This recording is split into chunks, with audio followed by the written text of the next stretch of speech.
Bienvenidos chicos y chicas. El tema de hoy es ética del deber, un tema muy importante e interesante que como seres humanos debemos de conocer. Pero, ¿sabías que como seres humanos a veces creemos que hacemos las cosas bien? Y ciertamente pensamos que nuestras acciones están siendo bien dirigidas. Pues quiero que te adentres conmigo ante las ideas que tiene este autor llamado Kant sobre lo que es el deber y los derechos de cada ser humano. Lo que cuenta es el motivo. Primera idea central de Immanuel Kant.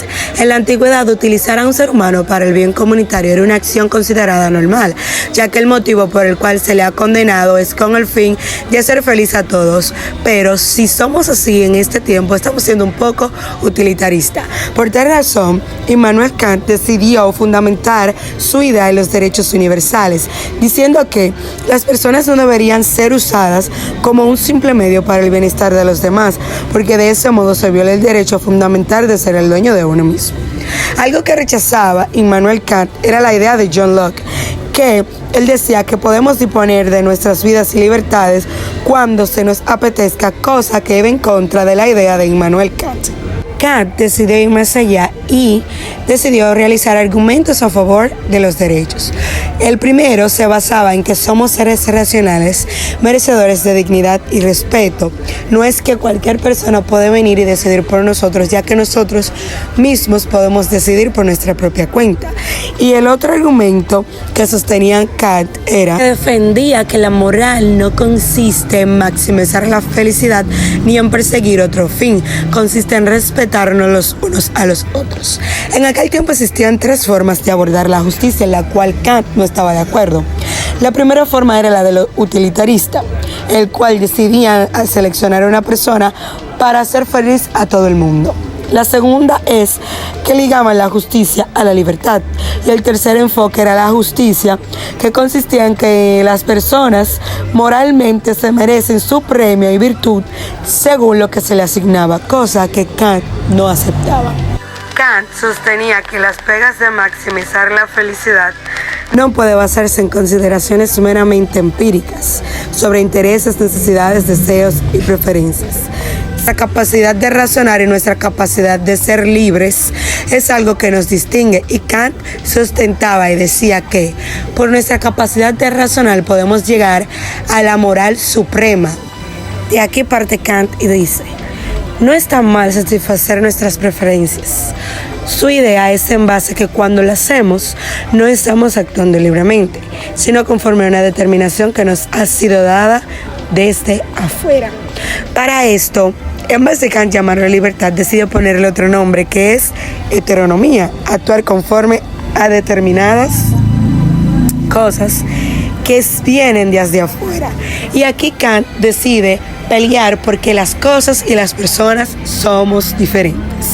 Hay una diferencia entre las personas y entre las cosas. Para seguir abundando más sobre lo que es la felicidad, Kant decide plantear lo siguiente: ¿qué es moral? Búsquense los motivos.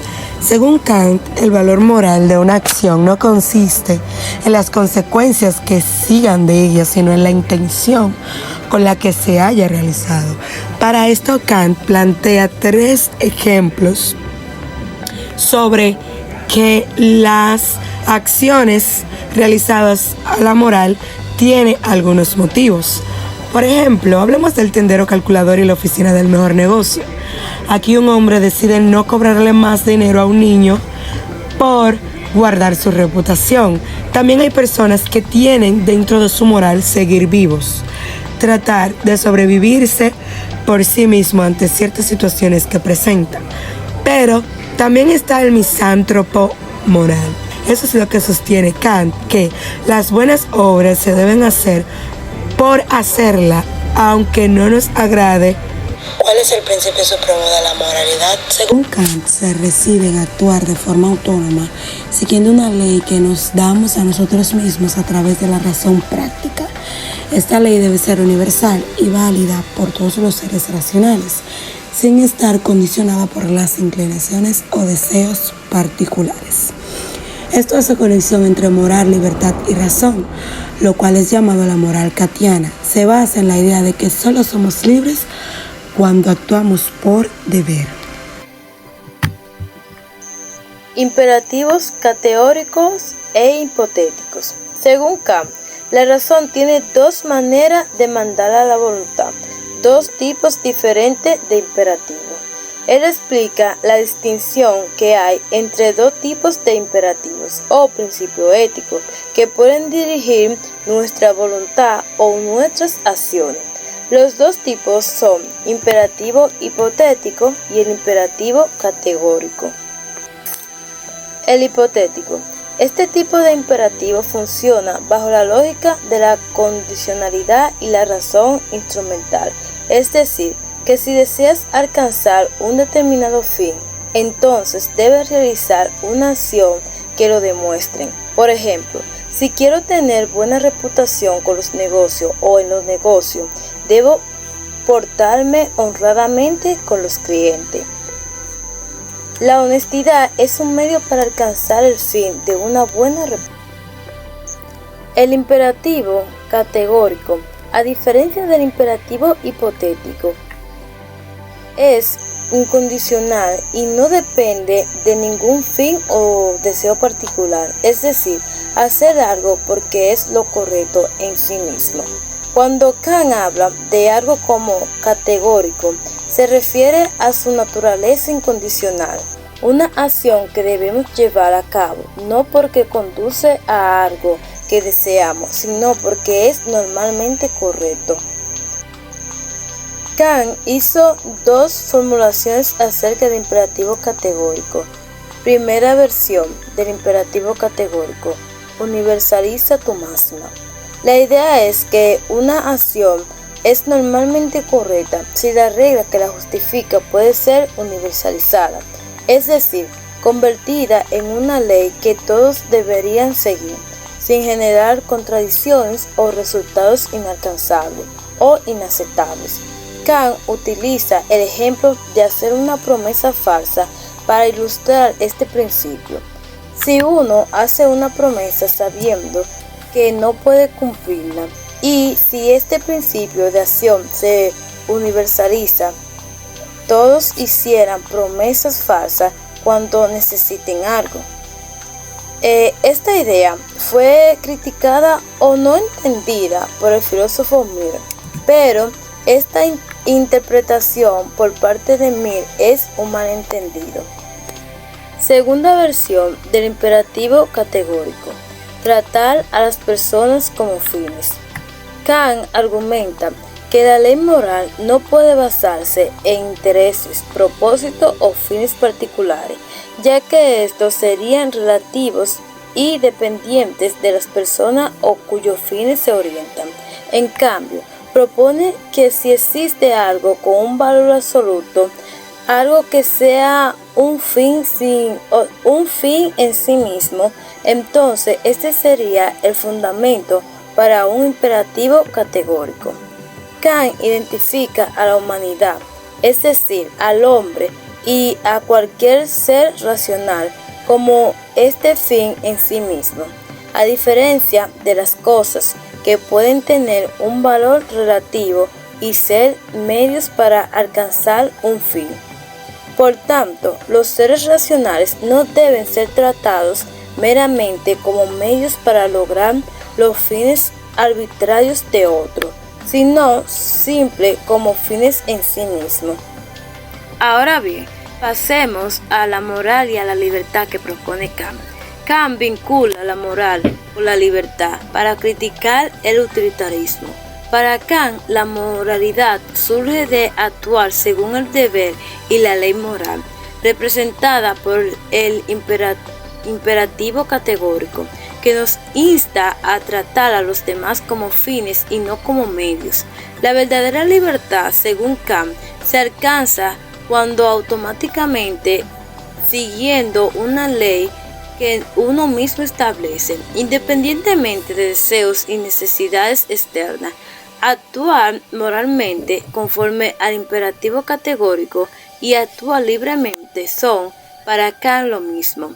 Esto fundamenta su crítica al utilitarismo, que basa la moral en intereses particulares, lo cual contradice la idea de una ley moral universal e incondicional. No podemos dejar de mencionar el argumento de Kant contra las relaciones sexuales informales.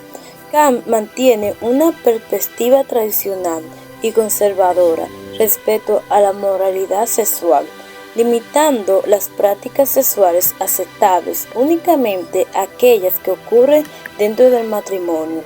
La razón fundamental detrás de esta postura no es necesariamente la coherencia directa entre su filosofía moral, sino más bien una convicción subyacente de que las personas no poseen plena autonomía sobre sí mismas para disponer de su cuerpo libremente en un contexto sexual. Desde esta perspectiva, el deseo sexual no se dirige hacia la persona por su humanidad, sino exclusivamente por su género, lo que implica una falta de consideración hacia la dignidad humana del otro. ¿Y qué nos dice Kant acerca de la mentira? En el libro aparece un interrogante que dice: ¿está mal mentir a un asesino? Para Kant, mentir es malo, incluso en situaciones extremas, donde mentir podría salvar vidas. Según Kant, el deber de decir la verdad es absoluto y no depende de las consecuencias que pueda tener el acto de decir la verdad. Este enfoque es desafiado por el filósofo francés Benjamin Constant, quien argumenta que el deber de decir la verdad solo aplica a aquellos que merecen conocerla, como no sería el caso del asesino. Kant responde que mentir al asesino está mal, no porque dañe al asesino, sino porque viola un principio fundamental de la moralidad, la obligación incondicional de ser veraz. Para Kant, la moralidad se basa en principios, no en consecuencias, y cualquier mentira corresponde la fuente de sí misma del derecho, violando así el imperativo categórico que exige la universalización de nuestras máximas. Finalmente, al contrario de Aristóteles, Bergson y Mill, Kant no escribió ninguna obra de teoría política de gran magnitud, solo algunos ensayos.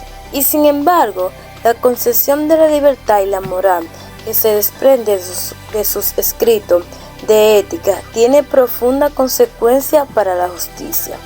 Aunque Kant no las elabora en detalle, la teoría política